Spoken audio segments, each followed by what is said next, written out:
2.0 जो पोर्टल ला रहे हैं उसकी क्या कैपेसिटी होगी।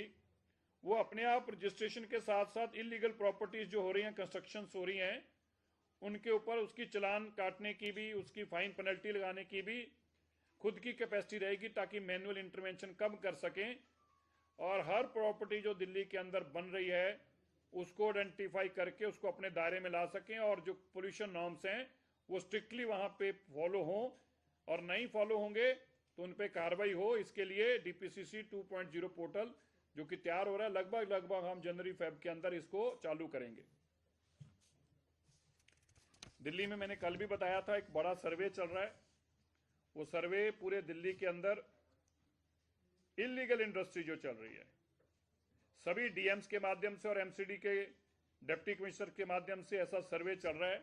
अभी तक सैकड़ों ऐसी आइडेंटिफाई की गई हैं इंडस्ट्रीज जो इलीगल मैं किसको कह रहा हूं, जो नॉन कन्फर्मिंग एरिया में भी नहीं है। एक नॉन कन्फर्मिंग है, एक दिल्ली में कन्फर्मिंग एरिया है, एक नॉन कन्फर्मिंग है। नॉन कन्फर्मिंग है जिनके नक्शे सुप्रीम कोर्ट के आदेश अनुसार 24 ऐसे नॉन कन्फर्म एरिया जिनको सरकार कंफर्म कर चुकी है लेकिन नक्शे नहीं सबमिट हुए। इसके बाद नई इंडस्ट्री जो कि बिल्कुल इलीगल है वो भी दिल्ली में पनप गई है। ऐसी इंडस्ट्री की आइडेंटिफिकेशन करने के लिए डीसी और एमसीडी कमिश्नर्स, डिप्टी कमिश्नर्स लगे हुए हैं। इसकी रिपोर्ट भी एक हफ्ते के अंदर जल्द आपको जारी करके बताएंगे कितनी ऐसी इंडस्ट्रीज हैं। हम साथ के नेबरिंग स्टेट्स के साथ भी टाई अप में है। नेबरिंग स्टेट्स की जो इश्यूज हैं, चाहे वो ट्रैफिक से रिलेटेड है, फॉसिल फ्यूल से रिलेटेड है, चाहे वो गार्बेज से रिलेटेड हैं, कूड़े के से रिलेटेड हैं, मैकेनिकल स्वीपिंग रोड्स के लिए, इन सब से भी हम संपर्क में हैं। और हमारे केंद्रीय मंत्री भूपेंद्र यादव जी निरंतर ये बैठकें ले रहे, आज भी उन्होंने बैठक ली थी, और ये सुनिश्चित कर रहे हैं कि आसपास के नेबरिंग स्टेट्स और नेबरिंग सिटीज जो हमारे लगती हैं उनका भी पोल्यूशन लेवल जो है वो कर्ब किया जाए, एक्यूआई वहां भी नीचे आए ताकि पोल्यूशन कम हो। मैंने जैसे पहले भी बताया था 10,000 इलेक्ट्रिक हीटर्स हम दे चुके हैं। हम इसकी स्ट्रिक्ट मॉनिटरिंग कर रहे हैं, किसी तरह की आगजनी, हाथ सेकने के लिए किसी को ना करना पड़े। हम उनके लिए 65 ऐसी टीम भी जो है हमारी जमीन पर काम कर रही है, जो केवल और केवल आइडेंटिफाई कर रही है कि कोई ऐसी बायोमास बर्निंग ना हो। हमने एक और आईआईटी मद्रास के साथ एक एमओयू साइन किया है जो स्मॉग ईटिंग सरफेसेस हैं। एक इस टेक्नोलॉजी को भी हम कोशिश कर रहे हैं। देखिए, इस जमाने में सब कुछ करना पड़ेगा, हर तरह की टेक्नोलॉजी को एक्सप्लोर करना पड़ेगा। ये भी ऐसे मेजर्स हैं जो व्हीकुलर पोल्यूशन को कर्ब करने में कामयाब सार्थक हो सकते हैं। इसके लिए एमओयू आईआईटी मद्रास के साथ किया गया है। वो ये आइडेंटिफाई करेंगे जो स्मॉग ईटिंग सरफेसेस है, क्या ये कामयाब हो सकता। अगर हो सकता है तो दिल्ली की सरकार इसको भी अपने काम में लाएगी ताकि वहीं गाड़ियों का पोल्यूशन जो है वो सरफेस के अंदर ही दबाया जा सके।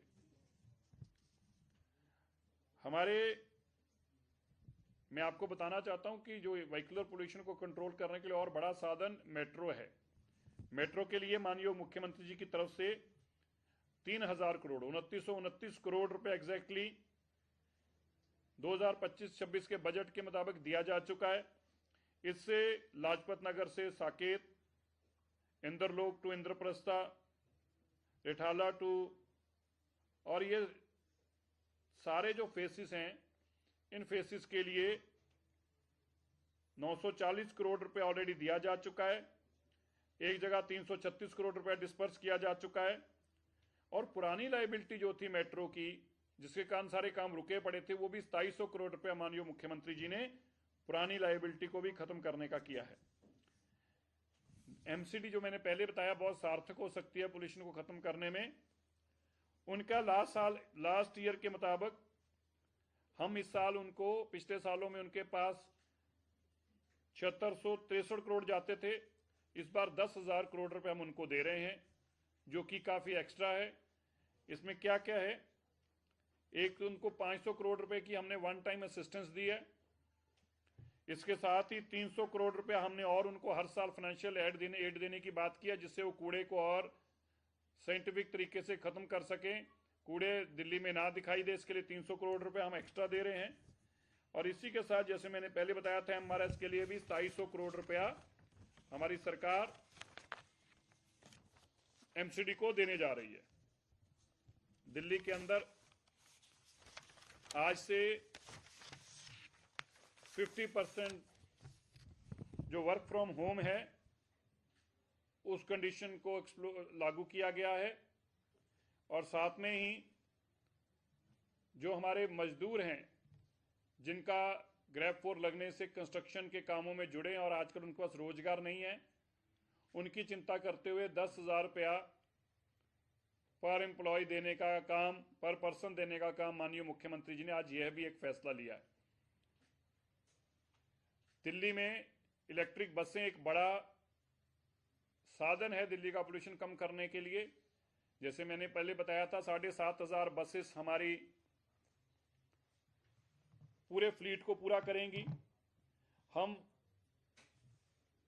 इस महीने कल में माननीय मुख्यमंत्री जी 100 बसों का और उद्घाटन करेंगी और जनवरी के अंदर लगभग 500 बसें जनवरी के अंदर आएंगी। और इसी तरह 400 कुछ बसें जो हैं वो फेब के अंदर आएंगी। कुल मिलाकर 7,500 बसेस का हमारा टारगेट है कि हम 7,500 बसेस के माध्यम से दिल्ली के अंदर सारा अपना फ्लीट इलेक्ट्रिक पर लेके आए। मुझे आज जब आपसे बात कर रहा हूं तो एक और इंफॉर्मेशन देना चाहता हूं। मुझे बहुत खेद के साथ आज कहना पड़ रहा है, आम आदमी पार्टी जो 10 साल की बर्बादी जिनकी हम झेल रहे हैं, जिनका हर दिन पोल्यूशन आज के साल के मुकाबले ज्यादा रहता रहा, जो मैंने अभी भी आंकड़े बताए कि अगले हफ्ते क्या होने वाला है, ये पिछले आंकड़ों से देखकर बताया। हमारे समय पे ऐसा नहीं हो, इसके लिए हम यत्नशील हैं। लेकिन वो जानबूझकर पोल्यूशन को बढ़ाने के लिए जगह जगह आग लगा रहे हैं, कूड़ा जला रहे हैं। वो रोज प्रार्थना कर रहे हैं कि किस तरीके AQI बढ़ जाए। वो दिल्ली के लोगों की चिंता नहीं कर रहे। इतनी गंदी राजनीति में नहीं जाना चाहिए। मैं आम आदमी पार्टी के सभी लोगों से हाथ जोड़कर विनती करता हूं, मत ऐसा कीजिए। मैं हाथ जोड़कर अरविंद केजरीवाल जी से आग्रह करता हूं, केजरीवाल जी इतना कुछ दिया है दिल्ली ने आपको, 10 साल आपने दिल्ली की सत्ता को दिल्ली के लोगों के कारण यहां पर रही है, आज आप ऐसे काम कर रहे हैं। आज का एक विषय जो हमारे सामने आया, मैंने पहले भी ट्वीट करके जानकारियां देता रहा हूं, किस तरह से वेस्ट दिल्ली के अंदर कूड़ा जलाया जाता था रोज जानबूझकर। आज हमारे MLA साहब बैठे हैं त्रिलोकपुरी में, इनकी विधानसभा में आज सुबह एक निगम पार्षद विजय कुमार, उन्होंने खुद वहां खड़े होकर कूड़े को आग लगाई और फिर वीडियो बनाई। बड़े दुख की बात है, तुम निगम पार्षद चुनकर आए हो, अगर लगी हुई आग हो तो भी तुम्हारा फर्ज बनता है उसको बुझाना, ना कि खड़े होकर वहां पर तमाशा देखना। ये जो लोग गंदगी कर रहे हैं, आगे देखिए, लोग तुम्हें दिल्ली से सबको भगाया, इसलिए तुम्हें से इस बार को जीत नहीं पाया। और अरविंद केजरीवाल जी, अगर ये हरकतें नहीं आप छोड़ेंगे तो ये विजय कुमार जैसे काउंसलर भी नहीं जीत पाएंगे। बाई इलेक्शन में कोई काउंसलर नहीं जीत पाया इसीलिए आपका। मैं चाहूंगा हमारे MLA साहब आपको जानकारी देंगे, पर मैं बड़े दुख के साथ और फिर खेत के साथ और हाथ जोड़कर केजरीवाल जी आम आदमी पार्टी से आग्रह करता हूं, कृपया ऐसी गंदी राजनीति मत कीजिए। भाई, आपके बच्चे भी दिल्ली में रह रहे हैं, मत ऐसे अपने लोगों के लिए आप धुआं जला जला के आग लगाइए, ऐसा मत काम कीजिए। ये जो आप आग लगा रहे हैं, इसका नुकसान आपके बच्चों को भी हो रहा है, आम आदमी पार्टी के कार्यकर्ताओं के बच्चों को भी हो रहा है। मैं आम आदमी पार्टी के कार्यकर्ताओं से भी हाथ जोड़ के आग्रह करता हूं, मुझे पता है आप दिल्ली की चिंता करते हैं, आप समझाइए अपने नेताओं को, रोकिए इनको ऐसे काम करने से। इस तरह करना दिल्ली के लिए अच्छा नहीं है। मैं अभी आग्रह करूंगा, हमारे विधायक महोदय आपको बताएंगे किस तरीके से ये सब घटनाक्रम घटा, और इनके पास वीडियो भी है। मैं चाहूंगा अगर ये टीवी पे चलाया जा सके तो चला के दिखाएंगे, जरा देखना, इंतजाम करना टीवी पे। चलिए आप बताओ पहले।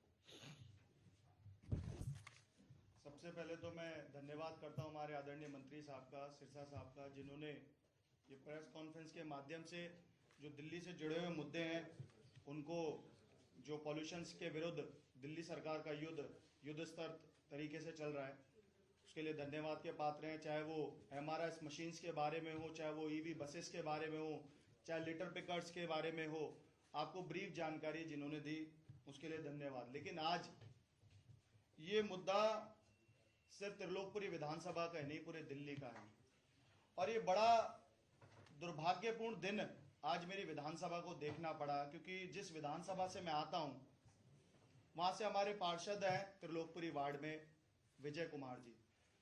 विजय कुमार जी ने, मैं आप लोगों को वीडियोस भी अभी दिखाता हूं कि वहां के लोगों ने ये आगजनी को देखा है। उनका संदेश क्या है, आम आदमी पार्टी का रोल मॉडल क्या है। पहले तो दिल्ली को ठगा, अब दिल्ली के स्वास्थ्य के साथ भी खिलवाड़ कर रहे हैं। एक बात उन पे सटीक बैठती है कि आग जलाओ और वीडियो बनाओ। मतलब दिल्ली को, दिल्ली वासियों को, और खासकर मेरी विधानसभा त्रिलोकपुरी के अंदर इनके 4-5 लोग आते हैं और वो सुबह के वक्त 9:30 से 10 के बीच में वहां पर जो खत्ता है उस खत्ते पर आकर आग जलाते हैं और फिर उसके बाद अपनी वीडियो रील शूट कराते हैं और उसको ट्वीट करते हैं। दिल्ली के जो हमारे सौरभ भारद्वाज जी हैं, जो दिल्ली की इतनी चिंता कर रहे हैं कि दिल्ली के लिए, जैसा भी आदरणीय मंत्री जी ने बताया, आग बुझाने का काम नहीं, आग लगाने का काम करा और आग लगाकर लोगों के अंदर ये संदेश देने का काम करा कि वो कितने शुभचिंतक हैं, दिल्ली के प्रदूषण को लेकर भी, दिल्ली के स्वास्थ्य को लेकर भी और दिल्ली की जनता के लिए भी। मैं सच्चे मायने में बाबा साहब भीमराव अंबेडकर जी का, जिनके स्वप्न वाला जो भारत है और खासकर दिल्ली, इन्होंने हर एक चीज की धज्जियां बिखेर दी। ये बड़ा शर्म का विषय है। मैं वीडियो आप लोगों के आगे शेयर करना चाहता हूं। जो कूड़े घर में देर लगी हुई आग लगाना, फिर पीड़ित बन के नाटक करना, ये नौटंकी करने का काम इस आम आदमी पार्टी का शुरू से रहा है। यही काम नहीं, पार्षद अन्य जगह पर भी लोग परेशान हैं कि नालियां उनकी साफ नहीं हो पा रही, पेड़ों की, उनकी जो छोटे पार्क है MCD के, एक वीडियो तो ऐसी भी है कि वो उसी छोटे पार्क में MCD के कूड़ा उठा रहे हैं और उसके अंदर डाल रहे हैं और उसी कूड़े को जलवा रहे हैं और फिर उसके बाद आरोप लगाते हैं कि आप लोग काम नहीं कर रहे। देखिए, दिल्ली सरकार, 4 इंजन की सरकार, इधर की उधर की बातें करते हैं, लेकिन ये लोगों की तुष्टीकरण की राजनीति का जो सब लोग भली बातें परिचित है, देख रहे हैं। इन लोगों को हमें जवाब भी देना चाहिए, क्योंकि ये जिस मानसिकता के साथ दिल्ली को प्रदूषण के लिए झोंकना चाह रहे हैं, प्रदूषण में डालना चाह रहे हैं, उनके जान के साथ खिलवाड़ कर रहे हैं, उस प्रकार की चीजें नहीं होनी चाहिए। आज ये बहुत ही शर्मसार विषय रहा है। मैं वीडियो इस पे चल पाएगी, नहीं चल पाएगी? चलो मैं भेजता हूँ आपको ग्रुप में शेयर करता हूँ, आप मेरे को फॉरवर्ड करना। तो मैं आपको, ये बड़ा दुख का विषय है जो भी पता चला कि जिस तरह से आम आदमी पार्टी आग लगा रही है और कूड़ा जला रही है, ये अच्छी बात नहीं है। हम उनसे फिर आग्रह करते हैं ऐसा पाप मत करें। आपका कोई सवाल हो तो बताएं। धन्यवाद। कल से लगा कि UC सर्टिफिकेट के पेट्रोल नहीं मिलेगा, ये नहीं मिलेगा, उसको प्रभावी रूप से लागू करने के लिए क्या जो स्टेक होल्डर पेट्रोल पंप्स वाले हैं उनसे कोई बैठक कर रहे हैं? जी, अभी 4 बजे उनसे बैठक है, अभी ऑनलाइन सबके साथ बैठक है।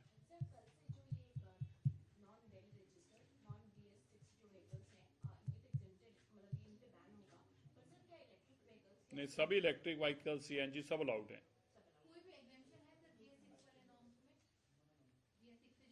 नहीं, वो इमरजेंसी व्हीकल जो होता है वो फिक्स ही होता है। इमरजेंसी व्हीकल्स, कोई जो इमरजेंसी से रिलेटेड हो, ऐसी वो फिक्स ही है, वो सभी में रहती है एग्जेम्पशन, जो सभी में रहती वही रहेगी। जी अभी है, अभी गूगल मैप्स का वो मेरे सब, इसके बाद वही मीटिंग है।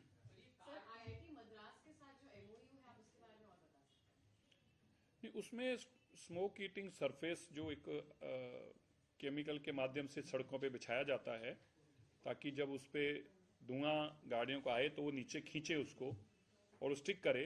तो ये स्मोक ईटिंग सरफेस जो है, इसके लिए MOU साइन किया है कि क्या दिल्ली इंडिया में फिजिबल हो सकता है, हमारे मौसम के मुताबिक, हमारे इन्वायरमेंट के मुताबिक अगर हो सकता है तो फिर उस पर आगे कार्रवाई करी जाएगी।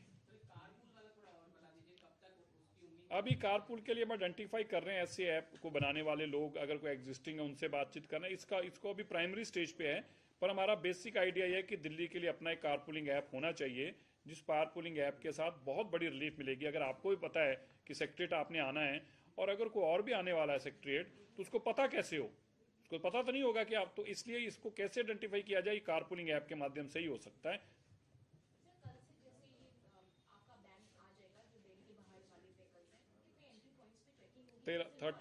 13 एंट्री पॉइंट्स पे चेकिंग करेंगे, 13 पे। और वहाँ पे जो मैनुअल चेकिंग होगी उनकी? हम उनको काफ़ी पीछे तक जानकारी लोकल पुलिस को वहाँ की भी दे रहे हैं, ताकि वो अपने वहीं पे आइडेंटिफाई करके रोकें। एंट्री के ऊपर लगातार काफ़ी होर्डिंग्स लग रहे हैं काफ़ी दूर तक कि आप दिल्ली में मत एंट्री करें, ऐसा भी हम कर रहे हैं। और उसके बाद 3-4 तरीके हैं, जो रेगुलर गाड़ियाँ आती हैं उनका तो वहाँ के जो टोल प्लाजास हैं उनके पास पूरी डिटेल होती है, वो तो 1 मिनट में, क्योंकि वो रजिस्टर्ड होती हैं जो टोल टैक्स के लिए, तो उसी में पता चल जाता है। और जो नई गाड़ी, जो मतलब जो न्यू व्हीकल जो हमारे सामने आएंगे, जो पहले नहीं आए, उनको आइडेंटिफाई करना हो जाएंगे, को बहुत मुश्किल काम नहीं है। तो सर ये जो ये PUCC वाला है सर, ये थोड़ा सा एक बार सामान्य शब्दों में एक बार मैं समझना चाहता हूँ कि क्या हर व्हीकल मालिक को दिखाना पड़ेगा? नहीं दिखाना पड़ेगा, नहीं दिखाना पड़ेगा। PUCC का सुन लीजिए, हमारे PNR कैमरास जो लगे हैं वो आइडेंटिफाई करेंगे, अभी भी आइडेंटिफाई करते हैं, करके चलान कर देते हैं, लेकिन अब आइडेंटिफाई करके वो आवाज से बोलना शुरू कर देंगे कि ये गाड़ी के पास PUC सर्टिफिकेट नहीं है, उस गाड़ी को फिर फ्यूल नहीं दिया जाएगा। और उसको PUC से अपना सर्टिफिकेट वहीं जाके ठीक कराए, अपना पोल्यूशन नॉर्म्स ठीक करे, तो उसको फ्यूल मिलेगा। सर, कारपूल का आपने जिक्र किया, पहले बहुत सारे स्टेट्स में ओला, उबर या फिर रैपिडो ही कारपूल का नहीं, वो अलग चीज है ना, रैपिड और ओला अलग है ना वो। है, लेकिन उसमें भी कारपूल का ऑप्शन वो लोग देते थे पहले, कई स्टेट्स में नहीं, मैं कह रहा हूँ है, हम भी चाहते हैं कि वो इस तरह का आइडेंटिफाई करें, लेकिन वो एक डिफरेंट कारपूल है, वो टैक्सी के लिए कारपूल है। भी अभी टैक्सी चल रही है, तो आप, हमारा कहना है कि मान लीजिए इंडिविजुअल भी कोई अपनी गाड़ी लेके निकलना चाहता है और वो उसको 2 साथी बिठाना चाहता है, तो कैसे ढूंढे?